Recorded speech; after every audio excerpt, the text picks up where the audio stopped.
भक्त की दृष्टि में कोई भी दुख ऐसा नहीं जो सह करके अपने आराध्य देव को न प्राप्त करे। आराध्य देव की प्राप्ति के लिए संघर्ष सहना अत्यंत आवश्यक है, कष्ट सहना। जो अंदर जलन हो रही, जो विकारों की जलन हो रही, सहो भाई, इनकी पूर्ति से कुछ नहीं होगा। इनको से एक बार लड़ जाओ, एक बार निकल जाओ तो जन्म जन्म की लड़ाई जीत जाओगे। जिसकी शुद्ध भक्ति होती है उसको अपने प्यारे के नाम जब किसी और कुछ अच्छा ही नहीं लगता है। बस उसकी लीला कोई सुना दे, उसके गुणों की चर्चा करा दे, उसकी रूप माधुरी का चिंतन करे। तो मेरे प्रभु का स्वभाव है कि जो प्रभु को जपते हैं प्रभु उनको जपते हैं। ये बात समझ लो।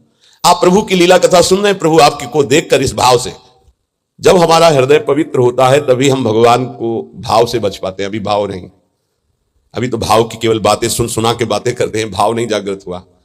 भाव जागृत होने पर इन तीन पर आपका महत्व नहीं रह जाएगा। स्वजन संबंधियों पर, अर्थ के द्वारा प्राप्त होने वाले भोगों पर, और इष्ट देव से बिलक साधनाओं पर, इन पर आपका राग नहीं रह जाएगा। ये पहचान है भाव की। आराध्य देव पर ही केवल, जैसे गोस्वामी जी कहते, बने तो रघुबर ते बने, बिगड़े तो भरपूर, तुलसी और ते बने, ताबन बे पे धूर।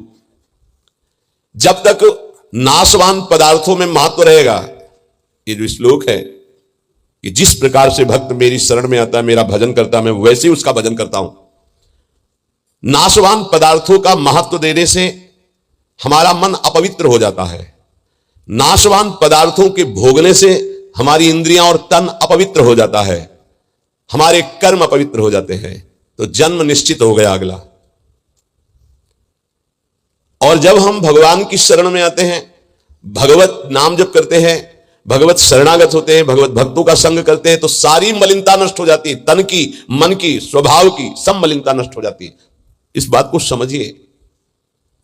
शरीर, इंद्रियां, मन, बुद्धि, पद, योग्यता, अधिकार, धन, जमीन, जितनी भी ये सब हैं, इनमें रुचि, आसक्ति, ये तुम्हारे मन को पवित्र कर देगी, तन को अपवित्र कर देगी, स्वभाव को अपवित्र कर देगी। अगर इन्हीं सभी को प्रभु को समर्पित करके कर्तव्य कर्म का पालन करते हुए नाम जप करोगे तो सब कुछ पवित्र हो जाएगा। जैसे जड़ मिठाई कभी ऐसे लगाने वाली नहीं होती, लेकिन जब प्रभु को अर्पित करते तो प्रसाद हो जाती है। मांग करके किनका मिलता है तो बड़ा आनंद का अनुभव होता है, मेरे प्रभु का प्रसाद है। ऐसे ही शरीर, इंद्रिया, मन, बुद्धि, पद, योग्यता, अधिकार, धन, जमीन, जो कुछ भी है उसे प्रभु को अर्पित करके अपने कर्तव्य का पालन करते हुए जो नाम जप करता है, उसका तन पवित्र, उसका मन पवित्र, उसका स्वभाव पवित्र, उसकी सब वस्तुएं पवित्र हो जाती है।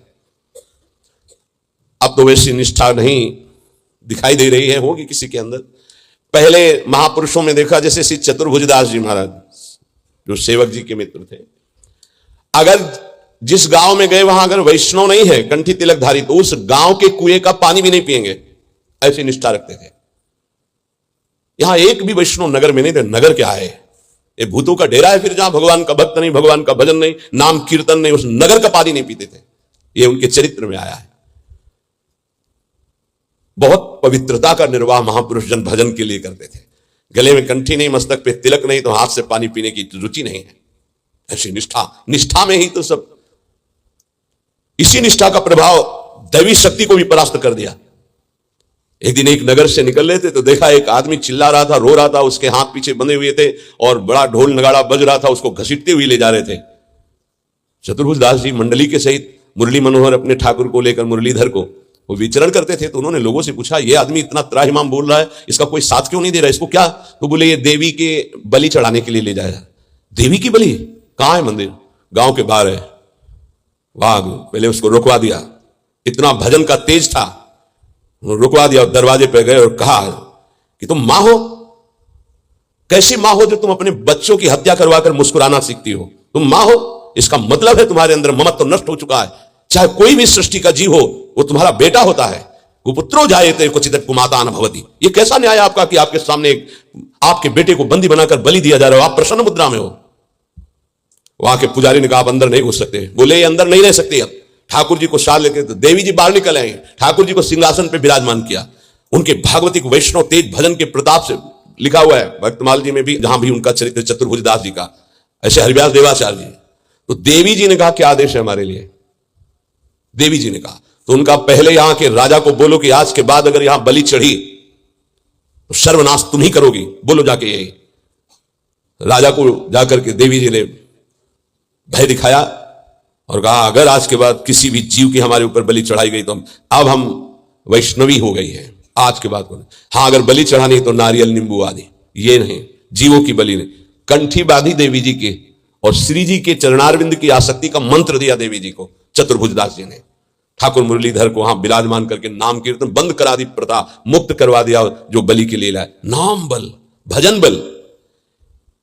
यदि आप प्रभु का आश्रय नहीं लिए, नाम जप नहीं कर रहे, तो यही शरीर, इंद्रियां, मन, बुद्धि, पद, योग्यता, अधिकार, धन, जमीन, ये तुम्हारे तन को मलिन, मन को मलिन, स्वभाव को मलिन और अगला जन्म निश्चित। जैसे कोई कहता है हम तो पिछले जन्म को मानते नहीं, अगले जन्म को मानते ही नहीं, तो तुम्हारे मानने ना मानने से सृष्टि चल रही क्या? कि तुम मानोगे तो सृष्टि चलेगी, नहीं तो बंद हो जाए। हम मानते नहीं सूर्योदय होता है, तो सूर्योदय बंद हो जाएगा क्या तुम्हारे मानने ना मानने से? क्या ईश्वर का संविधान और शासन आंख मूंदने से टल जाएगा क्या? तुम्हारे ऐसा कहने से टल जाएगा क्या? अगर नहीं मानते हो तो है कोई परम शक्तिशाली जो बरबस जीव को उसके कर्म को भुगवा रहा है कोई कर्म का प्रबल फल देने वाला महान ईश्वर जो सुख और दुख के